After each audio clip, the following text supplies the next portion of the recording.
तुर्की के असीस guard Songar drones हैं।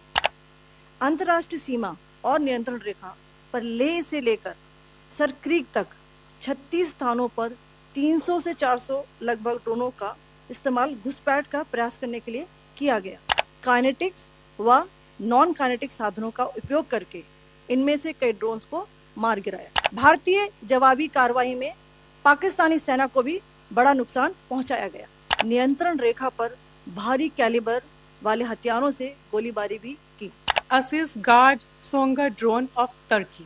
भटिंडा सैन्य स्टेशन को निशाना बनाने की कोशिश भी की। सैन्य बुनियादी ढांचे को निशाना बनाने के इरादे से पूरी पश्चिमी सेना पर भारतीय वायु क्षेत्र का कई बार उल्लंघन किया। पाकिस्तान अपने नागरिक विमानों को ढाल के रूप में इस्तेमाल कर रहा है। भारतीय सेना के कुछ जवान हताहत हुए और घायल हुए कि भारत पर उसके हमले से हवाई रक्षा की तीव्र प्रतिक्रिया होगी। Pakistan military carry out multiple violations of Indian air space. भारतीय वायुसेना ने अपनी प्रतिक्रिया में काफी संयम दिखाया और इस प्रकार अंतर्राष्ट्रीय नागरिक विमान सेवा की सुरक्षा सुनिश्चित की। लाहौर के बीच के हवाई अड्डे मार्ग पर नागरिक एयरलाइंस उड़ान भर रही है। नमस्कार। 8 से 9 मई 2025 की मध्य रात्रि को पाकिस्तानी सेना ने सैन्य बुनियादी ढांचे को निशाना बनाने के इरादे से पूरी पश्चिमी सेना पर भारतीय वायु क्षेत्र का कई बार उल्लंघन किया। यही नहीं बल्कि पाकिस्तानी सेना ने नियंत्रण रेखा पर भारी कैलिबर वाले हथियारों से गोलीबारी भी की। अंतर्राष्ट्रीय सीमा और नियंत्रण रेखा पर लेह से लेकर सरक्रीक तक 36 स्थानों पर 300 से 400 लगभग ड्रोनों का इस्तेमाल घुसपैठ का प्रयास करने के लिए किया गया। भारतीय सशस्त्र बलों ने काइनेटिक्स व नॉन काइनेटिक साधनों का उपयोग करके इनमें से कई ड्रोन्स को मार गिराया। इतने बड़े पैमाने पर हवाई घुसपैठों का संभावित उद्देश्य वायु रक्षा प्रणालियों का परीक्षण करना और खुफिया जानकारी इकट्ठा करना था। ड्रोन के मलबे की फोरेंसिक जांच की जा रही है। प्रारंभिक रिपोर्ट्स से पता चलता है कि वे तुर्की के असीस गार्ड सोंगर ड्रोन्स हैं। इसके उपरांत रात में पाकिस्तान के एक सशस्त्र यूएवी ने भटिंडा सैन्य स्टेशन को निशाना बनाने की कोशिश भी की, जिसे पकड़ा गया और उसे निष्क्रिय कर दिया गया। पाकिस्तानी हमले के जवाब में पाकिस्तान में 4 हवाई रक्षा स्थलों पर सशस्त्र ड्रोन्स लॉन्च किए गए। इनमें से एक ड्रोन एडी रडार को नष्ट करने में सक्षम रहा। पाकिस्तान ने जम्मू कश्मीर के तंगधार, उरी, पुंछ, मेंढर, राजौरी, अखनूर और उधमपुर में भारी कैलिबर आर्टिलरी गन और सशस्त्र ड्रोन्स का उपयोग करके नियंत्रण रेखा के पार गोलीबारी भी की, जिसके परिणाम स्वरूप भारतीय सेना के कुछ जवान हताहत हुए और घायल हुए। भारतीय जवाबी कार्रवाई में पाकिस्तानी सेना को भी बड़ा नुकसान पहुंचाया गया। इसके अलावा पाकिस्तान का गैर जिम्मेदाराना व्यवहार फिर से सामने आया। 7 मई 2025 को रात 8:30 बजे एक असफल अकारण ड्रोन और मिसाइल हमला करने के बावजूद पाकिस्तान ने अपना नागरिक हवाई क्षेत्र बंद नहीं किया। पाकिस्तान अपने नागरिक विमानों को ढाल के रूप में इस्तेमाल कर रहा है, जबकि उसे अच्छी तरह से पता है कि भारत पर उसके हमले से हवाई रक्षा की तीव्र प्रतिक्रिया होगी।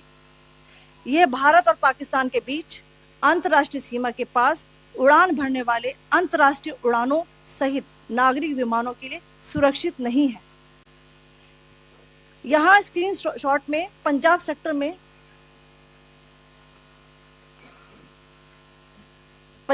में हाई एयर डिफेंस अलर्ट स्थिति के दौरान एप्लीकेशन फ्लाइट रडार 24 का डेटा दिखाया गया है। जैसा कि आप देख रहे हैं यहाँ पर भारतीय पक्ष का हवाई क्षेत्र घोषित बंद के कारण नागरिक हवाई यातायात से पूरी तरह से रहित है। कराची और लाहौर के बीच के हवाई अड्डे मार्ग पर नागरिक एयरलाइंस उड़ान भर रही है। हाईलाइट किया गया है विमान फ्लाइनेस एविएशन का एयरबस 320, जैसा कि आप यहाँ देख रहे हैं, जो कि शाम को 5:50 दमम से शुरू हुआ और रात को 9:10 लाहौर में उतरा। ये सारा डिटेल्स आप यहाँ देख रहे हैं, ये डिटेल्स यहाँ लिखा हुआ है। Can you see this?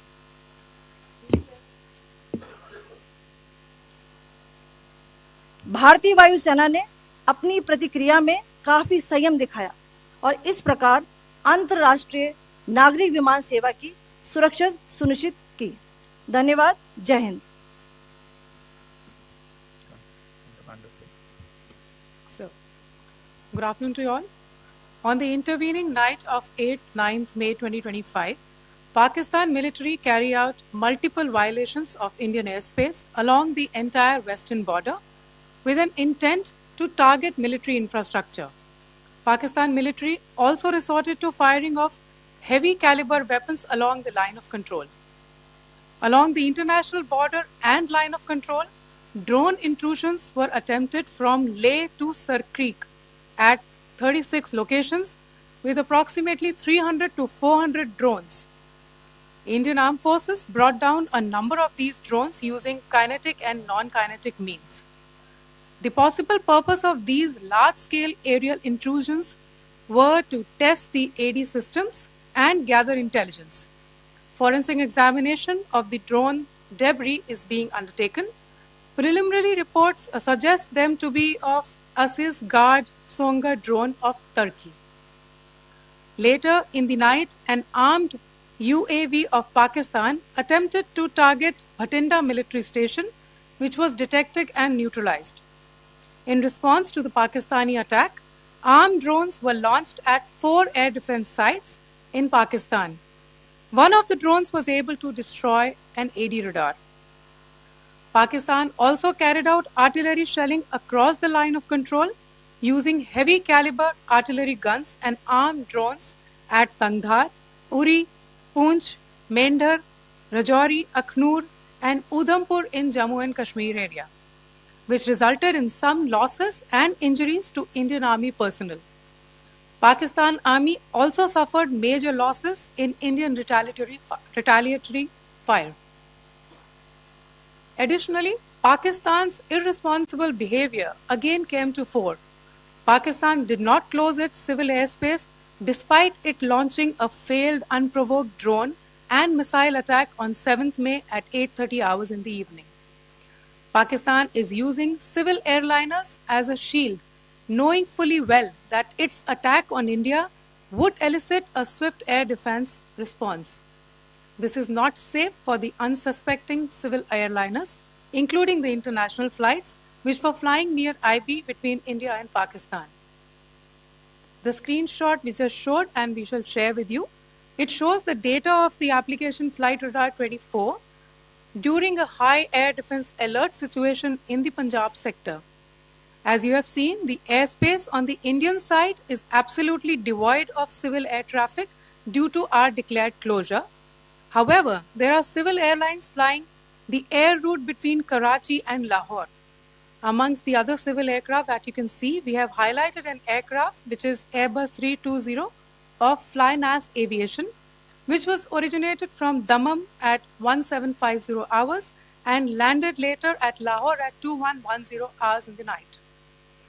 Indian Air Force demonstrated considerable restraint in its response, thus ensuring safety of international civil carrier.